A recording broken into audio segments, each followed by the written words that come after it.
Bem, irmãos, vamos a Gênesis capítulo 21, versículos de 1 a 7. Já lemos este texto em mensagem passada. É a segunda pregação neste texto.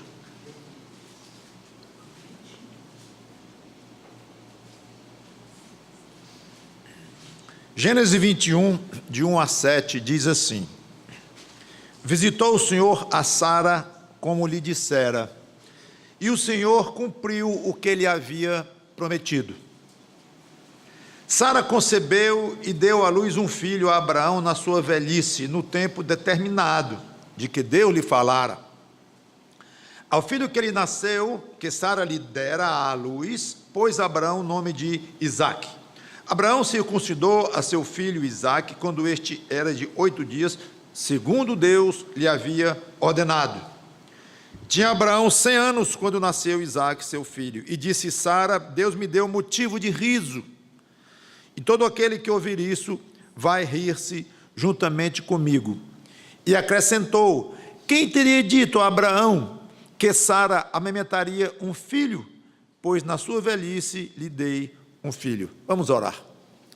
Santo Deus, nosso bom Pai, que saibamos pelo Teu Espírito a admirar, aprender, usufruir, se beneficiar da beleza desta história. Em nome do Senhor Jesus Cristo. Amém.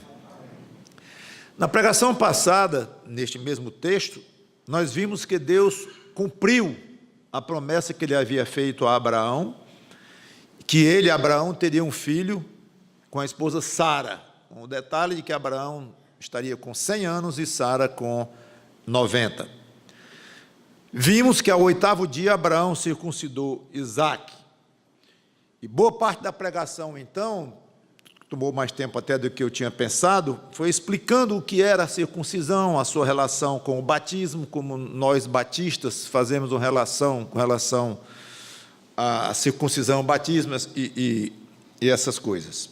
Então, eu não vi duas coisas que eu queria ver ainda nesta história, que eu quero ver hoje.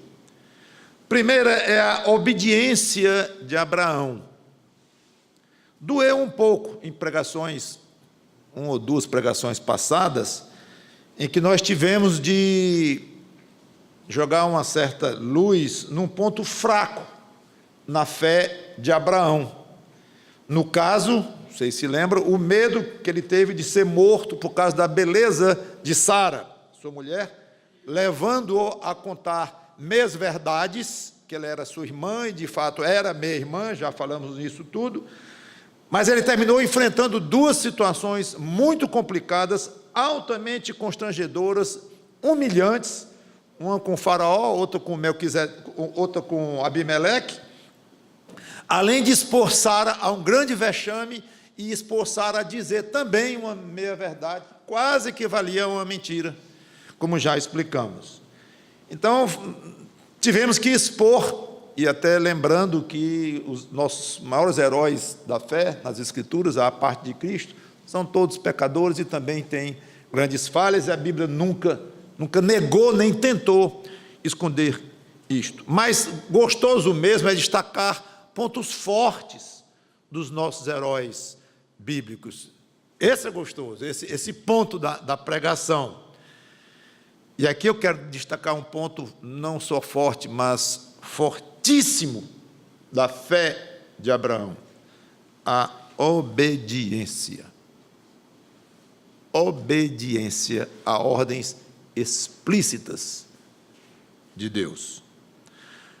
Deus mandou Abraão sair da terra dele, Ur da Caldeia, deixar sua parentela e ir para uma terra distante. Abraão saiu, não sabia nem para onde ia. E que Deus mostraria a Abraão.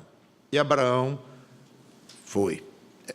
É difícil cumprir uma ordem desta, deixar tudo. E ele fez. Depois, lá em Gênesis 13, Deus mandou Abraão percorrer a terra na largura e no comprimento. Não é explícito que Abraão obedeceu, mas logo no versículo seguinte diz que Abraão então se levantou e foi morar no lugar tal e tal, dando a entender o movimento de Abraão e implicitamente que Abraão obedeceu a esta ordem de Deus. Depois Abraão ouviu de Deus a instituição da circuncisão, que ele tinha que circuncidar todo macho nascido na casa dele.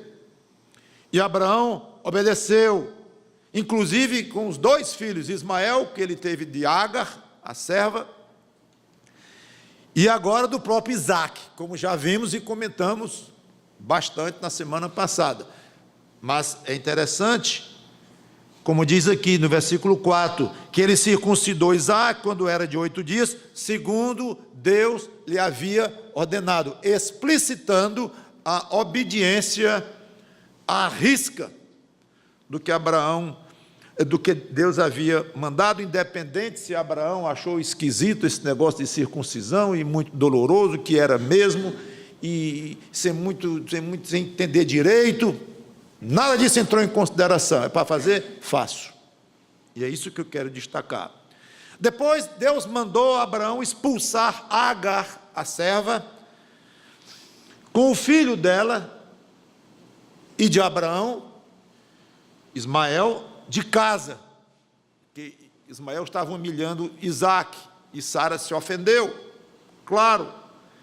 E Abraão sofreu muito em expulsar o próprio filho. Foi um filho meio de esquerda, não segundo a promessa, um arranjo, mas era filho, óbvio, filho de Abraão, louco pelo filho dele, manda fora, expulsa de casa o seu filho, primogênito inclusive, só que não pela promessa de Deus, mas era filho, e teve que expulsar, e Abraão expulsou.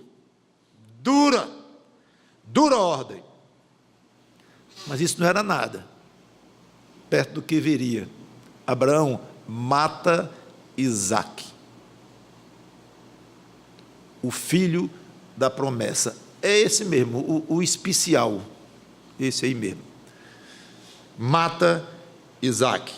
Eu não sei se eu já preguei aqui sobre este evento belíssimo, aqui nesta igreja, não me lembro, mas vou até olhar, porque é uma história deliciosa esta, obviamente não vou entrar em detalhes. Abraão, confuso, Senhor, cadê o carneiro aqui, cadê o animal para o sacrifício? Deus proverá. Calma, Abraão. Não sei se disseram calma, porque Abraão podia estar tudo menos calmo numa situação daquela, mas calmo ou não, angustiado, confuso, obedeceu, e ele matou o filho dele na mente e no coração, já estava no ponto de baixar a mão sobre o filho, para matá-lo de fato, quando Deus o impediu de fazê-lo. Mas Deus aceitou aquilo como se tivesse sido feito, nos diz lá o livro de Hebreus, de onde figuradamente o resgatou, então, ou seja, da morte. Isaque já estava morto na mente de Abraão, ele ia matar mesmo, ele matou na sua decisão, e Deus aceitou plenamente esse gesto de obediência. Então aqui foi uma pequena pesquisa que eu fiz sobre obediências, gestos de obediência de Abraão a ordens explícitas de Deus, mas muitas vezes, isso é claro, ele agiu por instrução direta de Deus, que não estão registradas essas instruções aqui, tipo, ele ir para o Egito, por causa da fome. Abraão foi para o Egito, a gente pouco comenta isso, mas ele foi, por causa da fome, tanto que teve problema com o faraó lá, com o problema de Sara, foi lá no Egito, deve ter sido orientado por Deus. Aqui a Bíblia não fala, o dízimo a Melquisedeque, algo muito importante. Então, provavelmente Abraão foi orientado por Deus para isso, se não de maneira explícita, mas de alguma forma, mandou buscar uma mulher para o filho Isaque, lá da terra dele. Fora isto, que não está escrito que foi uma ordem direta de Deus, mas é evidente que houve uma orientação, não foi da cabeça de Abraão, tantas decisões importantes. Então, se me pedisse um exemplo de obediência na Bíblia, eu diria, sem pensar duas vezes, Abraão. É um exemplo belíssimo que nós temos. Tudo bem, é verdade que ele tomou algumas decisões não sábias, como já comentamos, mas nenhuma delas envolvendo desobediência. Foi um erro, foi uma falha, foi uma má decisão em cima desta falha de caráter ou de fé, certo? Mas não era uma questão de desobediência explícita. Há uma coisa que Deus havia mandado. Não foi. O que Deus mandou fazer, este homem fez. E algumas, como já vimos, ordens duríssimas. Então, antes de passar para a próxima lição que eu quero desse texto, que é completamente diferente desta aqui, mas eu quero lhe deixar pensando qual é o seu grau de obediência a Deus. Nenhum de nós foi ordenado explicitamente na forma como Abraão foi, um anjo aparecendo a ele, o próprio Deus como um anjo, ou sonhos de formas sobrenaturais. Hoje Deus nos manda fazer coisas pelas Escrituras, e é um pouquinho difícil falar disto. Há até algumas ordens que nós sentimos que vêm de Deus através do Espírito Santo, é tão forte no nosso coração, tão fora de dúvida, que podemos até, com muito cuidado, mas podemos enxergar como ordens diretas de Deus. Não vou desenvolver esse tipo de cuidado, que é importante termos esse cuidado, ao ponto de afirmar, Deus mandou fazer isso. Está na Bíblia? Não, mas eu senti no meu coração. Então, isso é muito delicado. Existe isso, existe esse tipo de ordem e orientação de Deus? Sim. E existe muito abuso de crente que usa o nome de Deus para dizer que ele mandou fazer isso e não foi Deus. Coisa nenhuma existe. Então, tenhamos cuidado e cada um cuide da sua fé e da sua forma de falar de Deus e da orientação de Deus na sua vida. Mas, mesmo assim, a grande parte do que Deus manda para nós hoje é através das Escrituras. Então, como é que está o seu grau de obediência em coisas do tipo fazer, orar, orai sem cessar? Como é que está? Ler a Bíblia, dar o chamado dízimo, chamado porque não é exatamente 10% literalmente, seria o mínimo, como já expliquei isso várias vezes na igreja, mas eu boto essa aspas aí, dízimo, ou essa contribuição proporcional que você ganha. Como é que tem estado isso na sua vida? Ajudar os outros, tem que ajudar as pessoas, congregar-se com os irmãos na sua igreja, e etc. São só exemplos que eu estou dando para você pensar. Como está seu grau de obediência nas coisas do tipo não fazer, não mentir, não roubar, não adulterar, não dar falso testemunho, não cobiçar, não muita coisa. Como está o seu grau de obediência a isto? E por fim, talvez especialmente nas coisas não tão fáceis de ser medidas, mas que se relacionam com o coração mais, com a intimidade do coração, amar a Deus acima de tudo. É mais difícil medir isso do que não mentir, não roubar, ler a Bíblia. Não amar o mundo, nem as coisas que há no mundo. Amar o próximo, ser grato, considerar as coisas do alto, especialmente em contraste com as coisas aqui da terra. Cada um examine e se baseie em Abraão. Deus mandou, eu faço. Então não é porque Deus não aparece para nós hoje em sonho, ou pessoalmente, numa forma humana, de um angelical, não é por isso que nós não temos ordens explícitas, claras de Deus. Pelo menos já botei em 3 categorias aqui, ordens de Deus, de fazer, não fazer, as mais íntimas, então tem muitas. Pense nisto. Segunda lição que eu queria ver com vocês, e muito gostosa, é a profunda alegria de Sara. O próprio nome Isaac significa riso, ou ele ri, alguma coisa assim, mas com certeza ligado diretamente com riso. E é gostoso ver o regozijo de Sara, uma mulher estéril, já inclusive sexualmente inativa, tanto ela quanto o marido, e de repente ter um filho, algo absolutamente espetacular, um sonho realizado e há muito esquecido, já não sei se de uma forma conformada ou não sei o quanto Sara já era conformada no coração, que não tinha filho, não teve filho, já era passado. Não é, eu acho que eu nunca vou ter filho, não. Sara não falava mais assim. Não, eu não tive filho, acabou, pronto, isso é passado. Essa história já encerrou na minha vida. Aí Deus vem, muda tudo, encerrou coisa nenhuma, Sara, não quando Deus quer. Então, ela se alegrou muito com isto. E trouxe muita alegria a Sara o nascimento de Isaac. E eu fico pensando dali para frente em momentos de tristeza que deve ter ocorrido muitas vezes ainda na vida de Sara, como na vida de qualquer um de nós.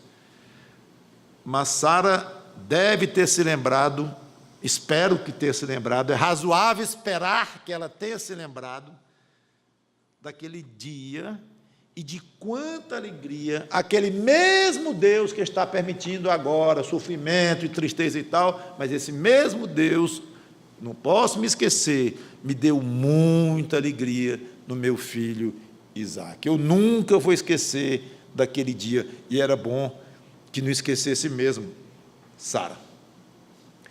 Infelizmente, nós ficamos mais marcados pelos momentos de tristeza e sofrimento do que pelos de alegria e felicidade. Estive pensando nisso, é uma pena que é assim, mas acontece. Fiquei pensando por que seria, talvez porque os nossos momentos de alegria são vividos em meio a dificuldades de toda ordem, e talvez perde um pouco o brilho, ou as dificuldades são em maior número do que as alegrias. Nunca contei, mas é provável que seja mesmo. A vida aqui é dura no meio de um mundo deste, com nossos pecados ainda para piorar tudo. E sabemos que o próprio Deus se utiliza das nossas dificuldades e sofrimentos para nos aperfeiçoar. Então, são extremamente úteis a nós, não são contra nós os sofrimentos, eles são úteis a nós. Mas seja como for, irmãos, vamos nos lembrar mais que Deus não tem apenas tristezas para nós na vida. Agora, falando assim, todos vocês vão dizer, não, é claro, eu não acho, eu nunca disse, nunca pensei que Deus tem apenas tristeza. Eu reconheço que Ele tem alegrias para me dar também, tem me dado tal. Mas eu queria sugerir algo mais do que isto. Não apenas um reconhecimento, mesmo sincero, com gratidão, mas mais do que isso. Nós nos sentirmos, ou pedir a Deus para nos sensibilizar mais quanto às coisas alegres da nossa vida.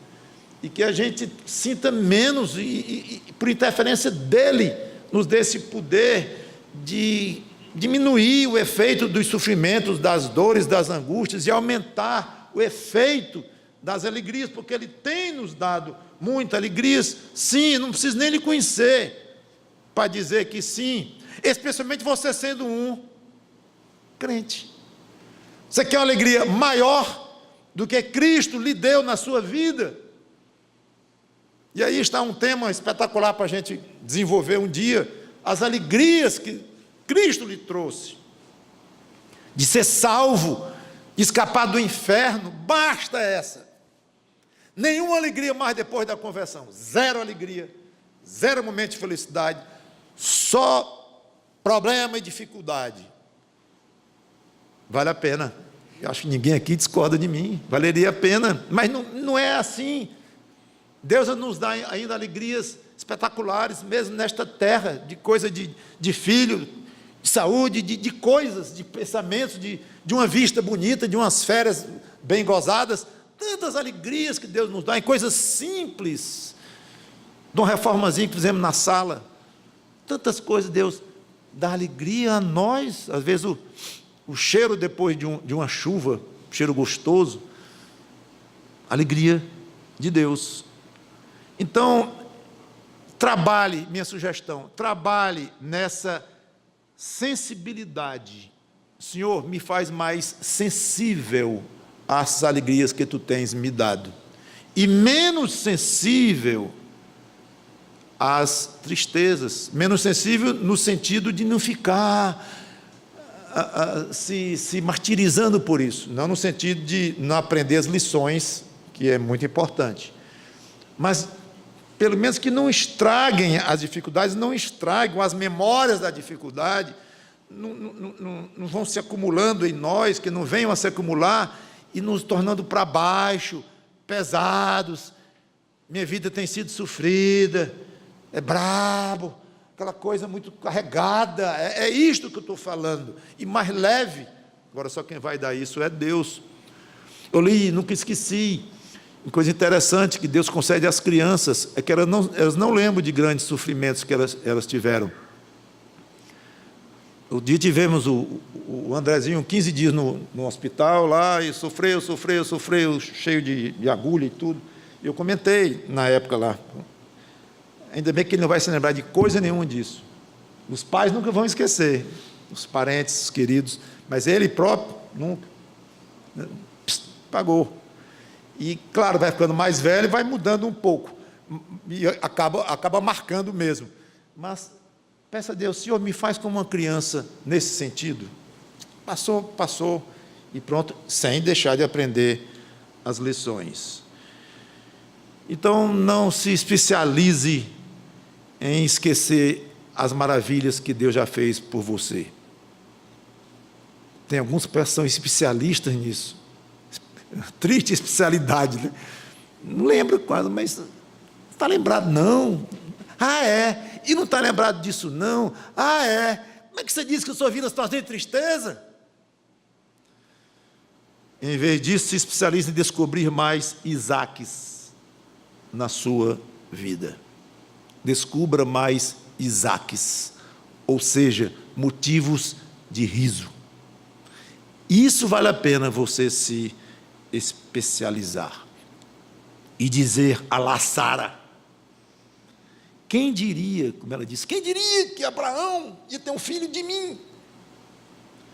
Quem diria que eu, com meu passado de pecado, de rebeldia, negritude, trevas, estaria um dia em condições tão satisfatórias, tão maravilhosas, salvo eternamente, independente do que aconteça comigo, numa condição tal que ninguém vai me arrebatar das mãos de Cristo. Isso é alegria. Quem diria que eu, um miserável pecador, um dia chegaria ao ponto de dizer e poder me gabar publicamente, para quem quiser ouvir, me gabar em Cristo.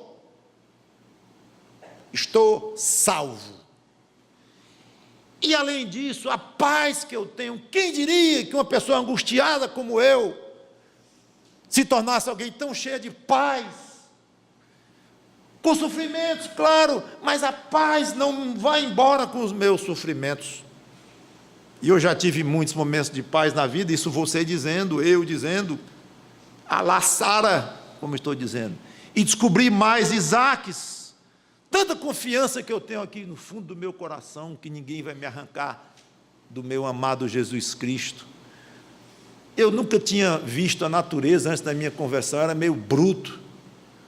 Hoje eu sinto minha alma sensível com as coisas que Deus criou, porque eu creio que tem um Criador, e um Criador que me mandou um Salvador, não é só um Criador meio teórico não, meio vago, é o Criador Deus do universo, Deus único, que me mandou o Filho dele, que é Deus também. Eu não entendo bem isso, mas é uma alegria para o meu coração pensar em Deus Pai, em Deus Filho, Deus Espírito Santo, que habita em mim. Explica isso, não explico coisa nenhuma, eu não entendo nada, mas e eu creio, e sou muito alegre por isso. E eu passarei o dia todinho aqui dando exemplos, se nós fôssemos um pouquinho mais como Sara, de nos especializarmos em procurar mais Isaques, mais motivos de riso, dados por Deus em Cristo. Vamos orar. Obrigado, Senhor Deus, pela tua palavra, que o teu Espírito Santo aplique poderosamente em nossas vidas. Em nome do Senhor Jesus Cristo. Amém.